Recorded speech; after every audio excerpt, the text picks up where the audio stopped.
তো hey guys, আজকেও আমি একটা নতুন মিনি ব্লগ নিয়ে চলে এলাম। ঝটপট চ্যানেলটা সাবস্ক্রাইব করে নাও। সকাল সকাল ঘুম থেকে উঠেই আমি আগে মুখ হাত ধুয়ে নিলাম, রেডি হয়ে পড়লাম ঝটপট মাসির বাড়ি যাওয়ার জন্য। সাইকেল নিয়ে বেরিয়ে পড়লাম। তো আমি এখন যাচ্ছি মাসির বাড়ি। তারপর আমি ওখান থেকে বেরিয়ে গেলাম বাড়ি যাওয়ার জন্য। তারপরে আমি চলে এলাম গ্যারেজে। তো এইখানে আমরা প্রায় দিনই বসে থাকি। তো এই তো সব দাদারা সব বসে আছে। তো এখান থেকে চলে এলাম বাড়িতে এসে আমি ঝটপট রেডি হয়ে যাব স্কুল যাওয়ার জন্য। স্কুলে একটু আমার কাজ আছে তাই।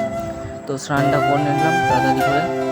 স্নান করার পর ড্রেস পরে ব্যাগ নিয়ে বেরিয়ে পড়লাম স্কুল যাওয়ার জন্য। আমি এখন এই বন্ধুটার সাথে যাবো স্কুল।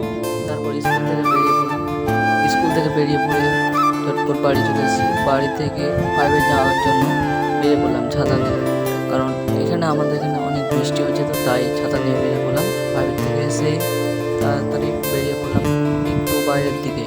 বাই।